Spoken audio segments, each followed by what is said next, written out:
জয় গুরু। নমস্কার সকলকে। আশা করি সকলেই ভালো আছেন। আজকে যে বিষয়টি নিয়ে আলোচনা করব সেটি হচ্ছে দীক্ষা কখন নেবেন। পূর্বদিন আমি যে আলোচনাটা করেছিলাম সেখানে আমি বলেছিলাম যে মানুষের দীক্ষা নেওয়াটা জীবনে অত্যন্ত প্রাসঙ্গিক এবং মনুস্মৃতির উদ্ধৃতি রেখে আমি বলেছিলাম ব্রাহ্মণদের ক্ষেত্রে এই দীক্ষা হচ্ছে তৃতীয় জন্ম এবং মনু সংহিতায় পরিষ্কার বলা আছে যোগ্য দীক্ষার কথা। শাস্ত্রের বক্তব্য হচ্ছে যে মানুষ ভোজন করে কখন না, যখন তার খিদে পায়। যখন তার খিদে পায় বা খাবারে রুচি থাকে তখন মানুষ হচ্ছে ভোজন করে। অন্যথায় মানুষকে যখন খেতে দেওয়া হয় বা জোর করা হয়, অর্থাৎ খিদে না থাকে বা ভোজনের রুচি না থাকে, তখন সে খায় না, অথবা খেলেও মানে একটা অপরিচ্ছন্নতা বোধ বা ভাব সেখানে কাজ করে। ছড়িয়ে খাবে, খানিকটা খাবে, খানিকটা ফেলে দেবে, এই রকমটা করে। তদ্রূপ দীক্ষার পূর্বে মানুষ যদি দীক্ষা নেওয়ার প্রয়োজনীয়তা না জানেন বা না বোঝেন এবং দীক্ষার পূর্বে নিজেকে দীক্ষা নেওয়ার উপযুক্ত করে না তোলেন, হঠাৎ করে গিয়ে দীক্ষা গ্রহণ করেন, তাহলে সে গুরু এবং মন্ত্র এবং মন্ত্রের দেবতা কাউকেই ঠিকমতো সম্মান করতে পারেন না। অর্থাৎ ভোজনের রুচি না থাকা অবস্থায় ভোজন করলে যেমনি তাচ্ছিল্যতা সহকারে ভোজন করা হয়ে থাকে, তদ্রূপ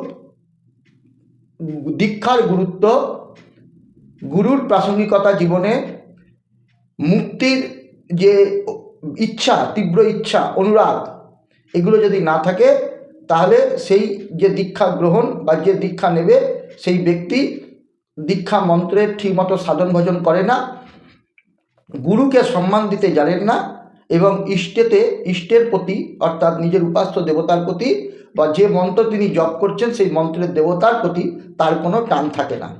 তাই দীক্ষা নেওয়াটা অত্যন্ত প্রাসঙ্গিক, ব্রাহ্মণ অব্রাহ্মণ, নারী পুরুষ সকলে। তো এই দীক্ষা নেওয়ার পূর্বে নিজেকে যোগ্য করতে হয়। যজ্ঞ অর্থাৎ উপযুক্ত করে তুলতে হয়। কীভাবে উপযুক্ত করে তুলতে হয় সেই প্রসঙ্গে শাস্ত্রে যেমনি বলা হয়েছে তেমনি সাধকরাও বলেছেন, মহাপুরুষরা বলেছেন, সদ্গুরুরা বলেছেন যে দীক্ষার পূর্বে আগে তুমি নিয়মিত সাধু সঙ্গ করবে এবং সৎ গ্রন্থ পাঠ করবে। যেমন শ্রীরামকৃষ্ণের কথামৃত, রামায়ণ, মহাভারত, পুরাণ কথা, সদ্গুরুর ডায়েরি, বিভিন্ন মহাপুরুষের জীবনী, একটি বিখ্যাত বই আছে ভারতের সাধক ও সাধিকা, এই সমস্ত গ্রন্থগুলো পাঠ করে নিজেকে যোগ্য করে তুলতে হয়, উপযুক্ত করে তুলতে হয়। এই শাস্ত্র পাঠের দ্বারা, সাধু সঙ্গের দ্বারা, কীর্তনের দ্বারা, ভগবত কথা শ্রবণের দ্বারা চিত্তশুদ্ধি হয়। যখন চিত্তশুদ্ধি হয় তখন সাধনায় রুচি জন্মায়। আমাকেও সাধনা করতে হবে, এই রুচি যখন জন্মায় তখন গুরুর অন্বেষণ করতে হয়, যোগ্য উপযুক্ত গুরুর অন্বেষণ করতে হয়। শাস্ত্র পাঠের দ্বারা ভগবত কৃপা লাভ হয়, ভগবানের নাম কীর্তনের দ্বারা ভগবত কৃপা লাভ হয়, সাধু সঙ্গের দ্বারা ভগবত কৃপা লাভ হয়। তো ভগবান কৃপা করে যোগ্য লোকের কাছে পৌঁছে দেন। সেই যোগ্য সাধকের থেকে দীক্ষা নেওয়ার পর সেই মন্ত্র ঠিকভাবে জপ করলে শাস্ত্রবিহিতভাবে দীক্ষার প্রাসঙ্গিকতা উপলব্ধি করা যায় এবং সেই দীক্ষা মন্ত্র জপ করে মানুষ তা পরিপূর্ণ ফল লাভ করতে পারেন বা লাভ করতে সক্ষম হয়। আর যদি হঠাৎ করে কোনো ব্যক্তির দ্বারা প্রভাবিত হয়ে অথবা ভোগ রান্না করতে পারবো না ওই জন্য দীক্ষাটা নিয়ে নিলাম, এই রকম চিন্তা করে, অথবা সবাই দীক্ষা নিচ্ছে আমিও দীক্ষাটা নিয়ে নিই, এরকমভাবে দীক্ষা কেউ গ্রহণ করে, তার সাধনায় তো রুচি আসবে না। গুরুকে সাধারণ মানুষ জ্ঞান করবেন, মন্ত্রকে অক্ষর জ্ঞান করবেন, ফলে তার দীক্ষা নেওয়াটা কোনো যৌক্তিকতা থাকবে না। এই জন্য শাস্ত্র বলছে তোমাকে দীক্ষিত হতে হবে এবং দীক্ষার আগে নিজেকে যোগ্য করে তুলতে হবে। এরপরে আমাদের অনেকেই মনে করেন যে আমার বড় দাদা দীক্ষা নেয়নি বা আমার বাবা মা দীক্ষা নেয়নি, তাহলে আমি কি দীক্ষা নিতে পারবো? মায়েরা অনেকে মনে করেন আমার স্বামী দীক্ষা নেননি, তাহলে আমি কি দীক্ষা নিতে পারবো? শাস্ত্র এই প্রসঙ্গে বলছে যে দেখুন, জগতে আমরা প্রত্যেকেই পূর্বজন্মের স্বীকৃতি নিয়ে জন্মাই। আমার পূর্বজন্মের কর্মের ফল ভোগ করতে আমি ইহজন্মে জন্মাই। তো যার পূর্বজন্মের যেমন পুণ্য কর্ম রয়েছে সেই অনুসারে তিনি কাজ করেন ইহজন্মে। তো পূর্বজন্মে যার স্বীকৃতি আছে তার সাধনায় রুচি আসবে, তিনি সাধনা করতে চাইবেন, অর্থাৎ গুরুকরণ করতে চাইবেন, দীক্ষা নিতে চাইবেন। আর যার পূর্বজন্মের সংস্কার ঠিক নেই, পূর্বজন্মের পুণ্য সঞ্চয় কম, তার গুরুকরণের ইচ্ছা থাকবে না, সাধনায় রুচি থাকবে না। এই জগতে আমরা যে যার দায়িত্বে এসেছি, কেউ কারোর হাত ধরে আসিনি, আবার যাওয়ার সময়ও কেউ কারোর হাত ধরে যাব না। মাঝখানের কতগুলো দিন, কতগুলো বছর আমরা একসাথে থাকি, কিন্তু মুক্তি মোক্ষ যার যার নিজের ওপর নির্ভর করবে। তাই জন্য সাধনায় যার প্রবৃত্তি হয়েছে, আমার অগ্রজ বা আমার অভিভাবক তিনি নেবেন কি নেবেন না সেটা তার ব্যক্তিগত ব্যাপার, তার জন্য আমি আমার স্বীকৃতিকে অবহেলা করব না। সুতরাং আমার স্বামী দীক্ষা নেবেন না বলে আমি দীক্ষা নিতে পারবো না, বা আমার বাবা মা দীক্ষা নেননি বলে আমি অদীক্ষিত থাকবো, আমার জ্যেষ্ঠ ভ্রাতারা দীক্ষা নেননি বলে আমি অদীক্ষিত থাকবো, অথচ আমার দীক্ষার ইচ্ছা আছে, আমি সদ্গুরুর সন্ধান পেয়েছি। এই রকম ভুল কিন্তু করবেন না যে অদীক্ষিত হয়ে থাকবেন না। যার সাধনায় রুচি হয়েছেন এবং উপযুক্ত গুরুর সন্ধান পেয়েছেন তিনি দীক্ষা গ্রহণ করবেন। শাস্ত্র এরপরে আরও বলছে যে দেখুন, যখনই আপনি দীক্ষা নিতে যাবেন আপনার মনে হবে দীক্ষা ব্যাপারটা কি। বিশ্বসারতন্ত্রে এই প্রসঙ্গে বলছে, না দিব্য জ্ঞানম যত দদ্যাৎ কুরিজাত পাপক্ষয়ম ততঃ তস্মাৎ দীক্ষেতি সা প্রক্তা সর্বতন্ত্রস্য সম্যতা। অর্থাৎ সমস্ত তন্ত্রশাস্ত্র বা তান্ত্রিক সাধকরা বলছেন যা লাভ করলে, অর্থাৎ যে গুরুর নিকট থেকে যে মন্ত্র লাভ করলে পর কি হয়, দিব্য জ্ঞান লাভ হয় এবং পাপ ক্ষয় হয়, তাকেই দীক্ষা বলা হয়। যা দিব্য জ্ঞান প্রদান করে এবং সমস্ত পাপ রাশিকে ক্ষয় করে তাকেই দীক্ষা বলা হয়, এটা তন্ত্রশাস্ত্র বলছে। সুতরাং পাপ থেকে মুক্তি এবং দিব্য জ্ঞান লাভের জন্য দীক্ষা প্রাসঙ্গিক। এরপরে অদীক্ষিত হয়ে থাকলে পরে কিন্তু কোনো ফল হয় না। কিসে ফল হয় না? না সাধনায় ফল হয় না, ধর্মাচরণে ফল হয় না। আপনারা দেখবেন রামায়ণে যখন রাজা দশরথ পুত্রশ্রী যজ্ঞ করছেন, তার পূর্বে তিনি দীক্ষিত হচ্ছেন, যজ্ঞ দীক্ষায় দীক্ষিত হচ্ছেন। অর্থাৎ অদীক্ষিত ব্যক্তি যে কোনো ধর্মকর্ম করুক না কেন, সেই ধর্মাচরণ বা ধর্মের যে ফল অপূর্ব, সেটি কিন্তু পরিপূর্ণ লাভ করতে সে পারে না, অদীক্ষিত ব্যক্তির লাভ হয় না। তাই শাস্ত্র বলছে তুমি যদি ধর্মাচরণ করতে চাও, যজ্ঞ করতে চাও, পুজো করতে চাও, সবার আগে দীক্ষিত হও। আমরা অনেকেই আছি খুব ঠাকুর ভক্ত, মাঝে মাঝে বাড়িতে এই পুজো সেই পুজো করি, জপ করার চেষ্টা করি, হনুমান চল্লিশা পড়ি, গীতা পড়ি, কিন্তু এগুলো ঠিকভাবে ফল প্রদান করবে না যদি কিনা আমি বা আপনি অদীক্ষিত থাকি বা থাকেন। তাই জন্য অবশ্যই ধর্মাচরণ করতে গেলে প্রথম কাজ দীক্ষিত হওয়া।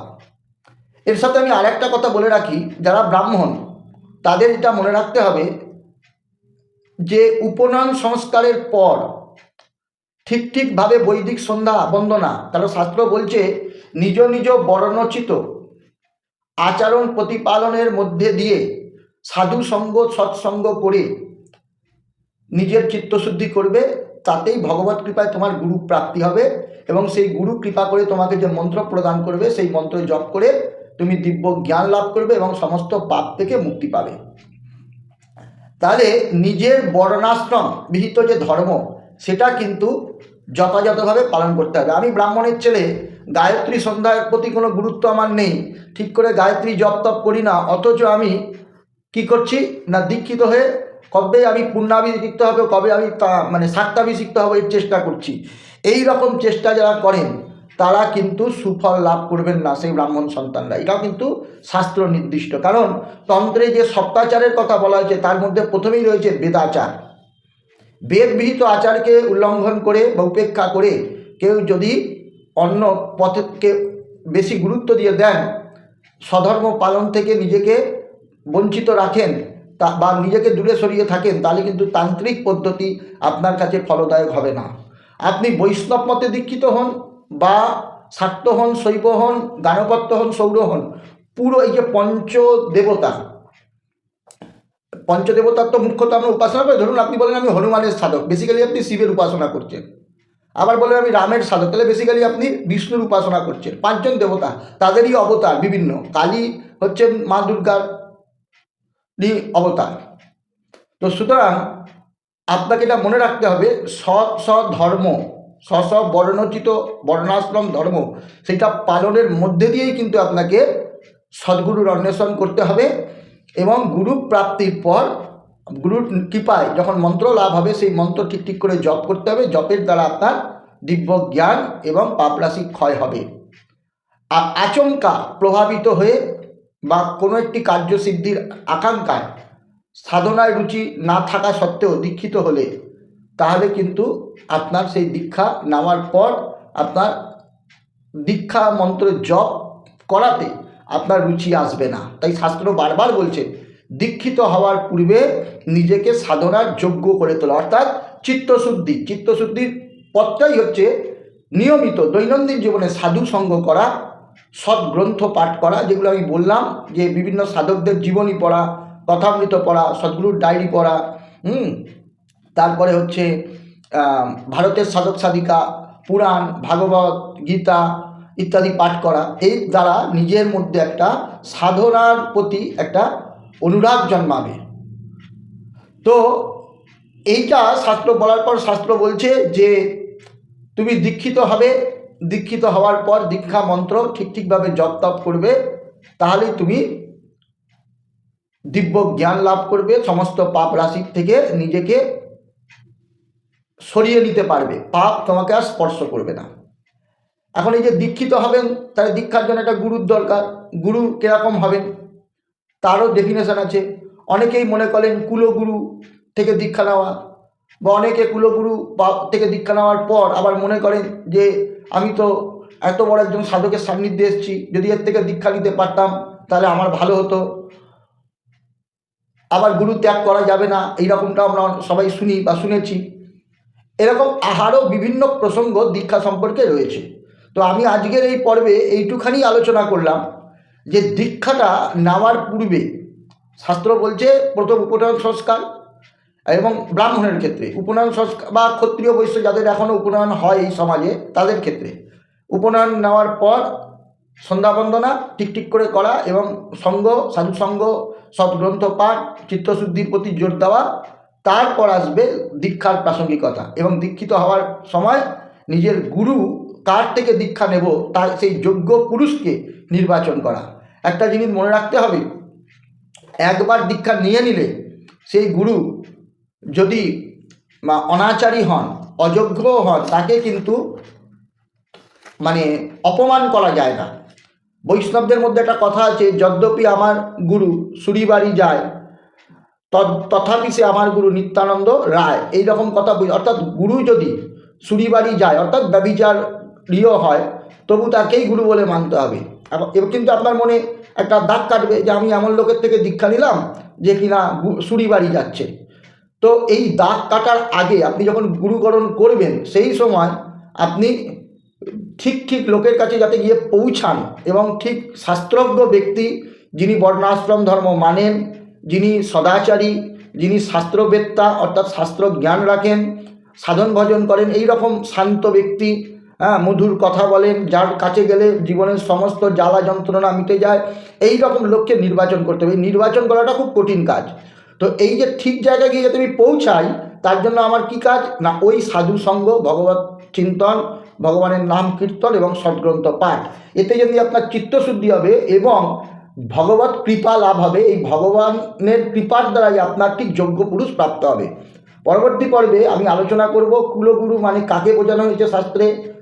যদি আপনার পিতামাতা বা পূর্বপুরুষ যার থেকে দীক্ষা নিয়েছেন তার থেকে দীক্ষিত হওয়ার পর ধরুন আপনার সাথে হঠাৎ জগৎগুরু শঙ্করাচার্যের দর্শন হলো বা তার সান্নিধ্যে এলেন, আবার কি তার থেকে আবার দীক্ষা নেওয়া যায়, অর্থাৎ গুরু ত্যাগ করা যায় একজনের থেকে নেওয়ার পর আরেকজনের কাছ থেকে? এই প্রসঙ্গে আলোচনা করব। কৌলগুরু বলতে কাকে বোঝায় ইত্যাদি বিষয়ে আলোচনা করব। এবং আমি চাইব যেভাবে গায়ত্রীর ওপরে আমি ধরে ধরে আলোচনা করেছি, দীক্ষাটা ধরে ধরে আলোচনা শুধু করব না, সমস্ত তান্ত্রিক সন্ধ্যা বিষয়টা নিয়েই আমি আলোচনা করব, এরকম আশা আছে।